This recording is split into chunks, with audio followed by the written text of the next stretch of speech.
nhớ rong nữa trồng không dư sao đây nóng nò dần không còn thịt lau này lúa cầu y hình tu sông ấp hà nên cầu lau đây nóng nò bé mà hàวิทยาลัยสุพรรณวงศ์นะนี่ก็จัดงานตลาดนัดจากตลาดแห่งงานนี่เดี๋ยวเขาที่กบสุนทรก็จะน้อง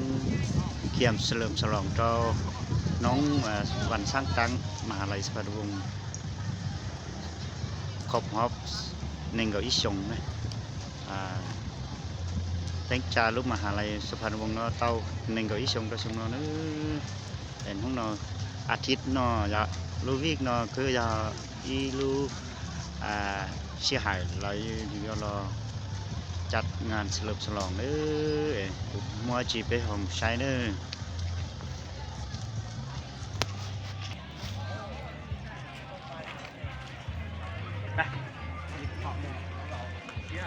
ไปแล้ววะก็ยังบ่ทันไปมีแต่ขี่รถ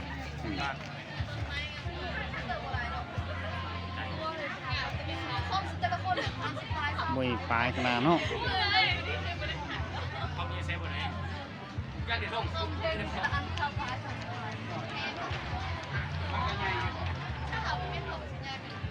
ขึ้นกับโถเนาะได้ใหญ่ก็โถใหญ่บ่เอาไข่เล่นี่ได้ต้นกวางซ้ำนี่ก็ต้องเอาโถกวางต้องกันไปใหญ่ๆชุดสองไหนก็เคยผ่านมาประมาณนี้โอ้อันนี้ก็คือสิยังบ่ทันใหญ่คณะสถาปัตย์บ่เร็วแล้วมันน้อยยกคณะสถาปัตย์เด้อเนาะน้อยยกคอมพิวเตอร์แล้วแต่ตัวนี้มันงามหลาย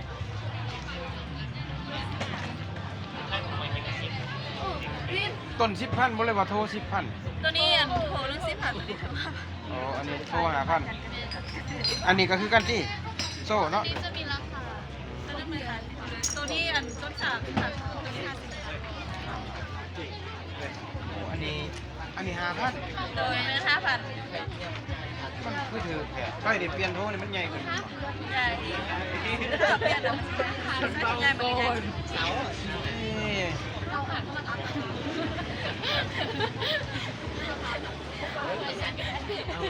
งามอันนี้ดอกมันบ่ต้นมันเลยที่จะเป็นแบบนั้นเลยถ้ามันใหญ่ขึ้นเป็นอย่างนี้เลยแล้วมันจะมีดอกขาวๆนี่ต้นไม้แท้พูดว่าสันปูมันใหญ่เลยมันสูงสำไหนตัวนี้แบบมันจักปีแหละนี่โอ้โหเป็นคนเลี้ยงตัวนี้เหรอปลูกมาโดนเท่าไหร่แล้วเคยปลูกมาโดนเท่าไหร่ตัวนี้นะน่าปลูกโดนมาได้สั่งด้วยประมาณนี้เราคนสาเหตุมันเป็นมันยังมีหลายสีเนี่ยจุดแสงบ่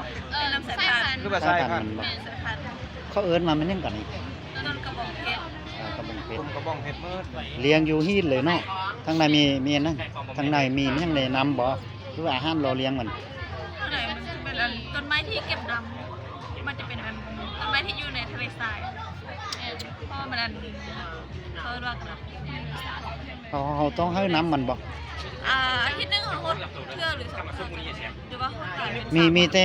จับเบิ่งได้มีแต่แนวนี้ว่ามีแต่หินแห่นี่ว่าได้ถ้าพวกใส่กระสายก็ได้ใส่ก็ได้บ่ต้นอันนี้คือสิบ่ใหญ่เนาะมันใหญ่นี่ตัวนี้มันก็ใหญ่ถ้าเขาเอามาใหญ่เนี่ยตัวนั้นมันใหญ่นิดนึงมันแก่มันจะออกถ้ามันมีดอกออกมานะคะสามารถที่จะเอาไปใต้ว่าหลังจากมันออกดอกต้นเก่า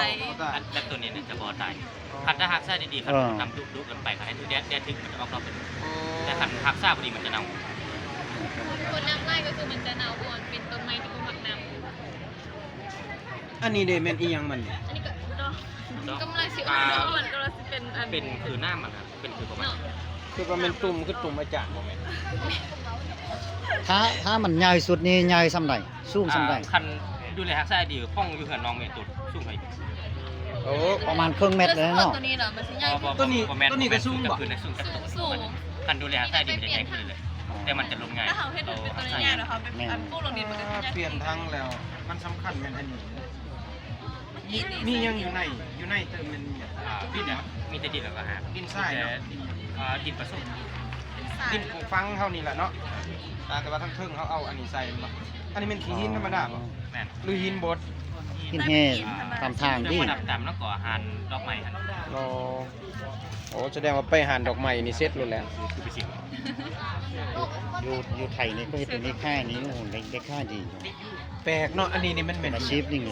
ตัวนี้กับแมนตัวก็มาเป็นกันแต่ว่ามันคนอยู่เดียวคล้ายคือสนุกเลยเนาะมันมีไล่ไส้พันธุ์อยู่อันนี้นะน้องเนี่ยดับมีรถขยายหนาได้แหละถูก ลายอัน คือจะทราบ ตาแปลเท่านี้เข้ามา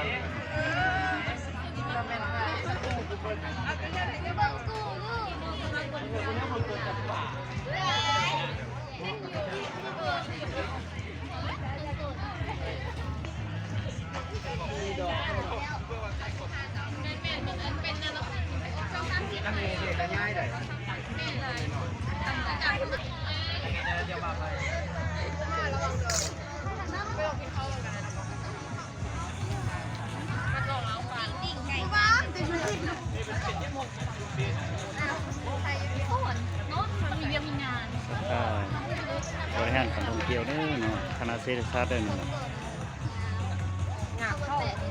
เคยเก่าซะเด้อจะมีชายลงเก่าซะเด้อเนาะอย่าพูดหารายได้เด้อเนาะ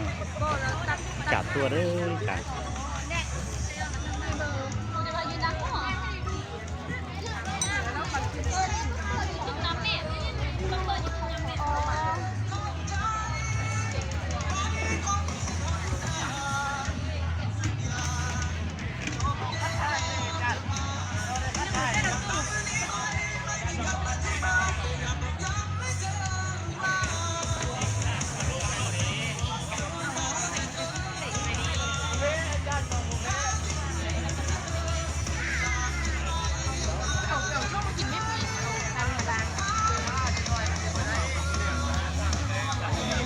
คณะวิศวกรรม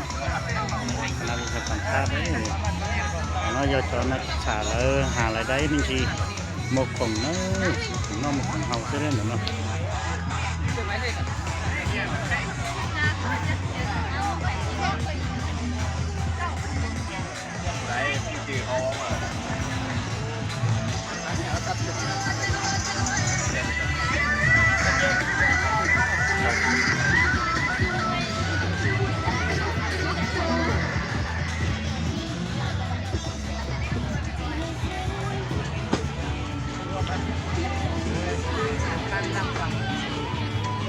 ใช่คณะเฮา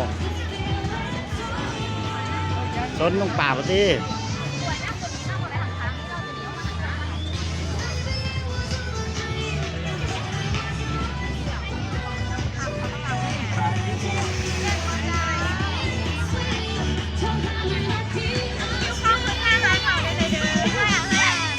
คณะใดแล้วนี่การธนาคารบ่ ซิกเนเจอร์ตับดอกเบี้ยกับ จื้อป่ะ ไข่พุ่นต๊อกแขน ฮะ จื้อป่ะบ่จื้อ ตัวนี้เป็นซิกเนเจอร์ของทางร้านเลย ขอบใจย่างเบิ่งก่อน เลย ตอนเปิดฮอตจักโมงละ ป้านอนโดหมงเขา 9 โมง9 โมงกลางคืนบ่ โดย โอเคมื้อแรงเนาะ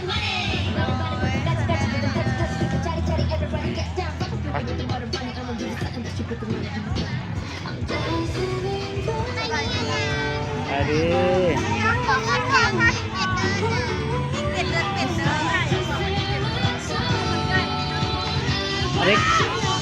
อันนี้สาขาได้เหรอนี่ GBM บริหารธุรกิจ แล้วธุรกิจคณะเทศศาสตร์เนาะ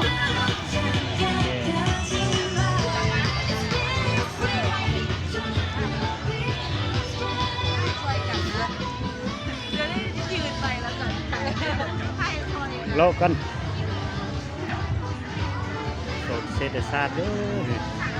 จะงามเลย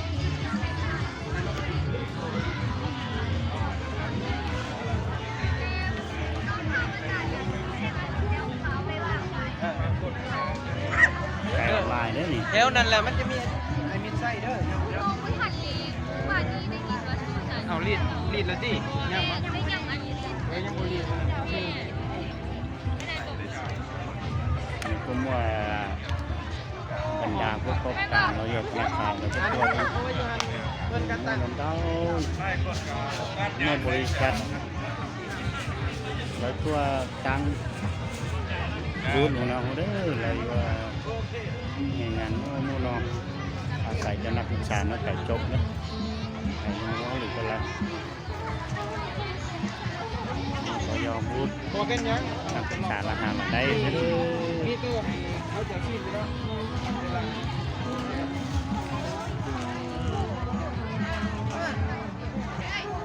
จบได้รถใช้นั่นเนาะตะกี้รอยอลิจานเอ้ยอยู่มั่วกะชิตุเซ็งจังก็ที่นั่นแต่นอนที่นั่นนักเรียนแบบมหาลัยสุพรรณวงศ์แล้วเด้อน้อยยอนักศึกษาแล้วตัวแล้วตัวซ้อมเราตัวสาวเด้อตะกี้ยกแข้งเดี๋ยวชิตุจดตะกี้เด้อนี่คือของตัวใช้เด้อย้อนแต่มหาลัยสุวรรณวงศ์ย้อนแต่แข่งโลบางเด้ออย่าเอาดงโลบางเด้อจงก็อย่าจะนอนเด้อคิดเด้อแต่ได้เขาตัวใช้แล้วthìโอเคเขาตัวใช้เด้อ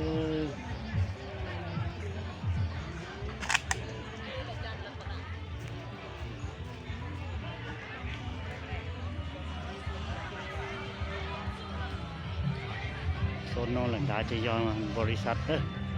ธนาคาร ECL บรรดาธนาคารบรรดาผู้ประกอบการเด้อในตัวตั้งแคมป์ตั้งบูธจนแต่เนาะแต่เฮาจะเจ้าใช้ที่เด้อกูเฮาไทยไม่ลีโนตไปใช้แล้วถึงย้อนเรียนแต่ลูกเขาบางไม่ใช่รู้วิกเนาะรู้อาทิตย์เนาะจ้ะเจะไปเฮา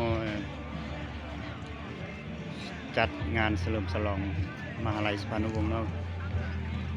สู่เจ้าตะกี้เจนหนึ่งเราอีชงเลยเด้อ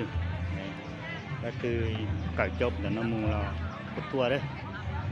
ก็ตัวสนับสนุนมหาลัยสุพรรณวงศ์เพี้ยจ้ะกูจบไปแล้วชิ้นๆดีเนาะเด้อ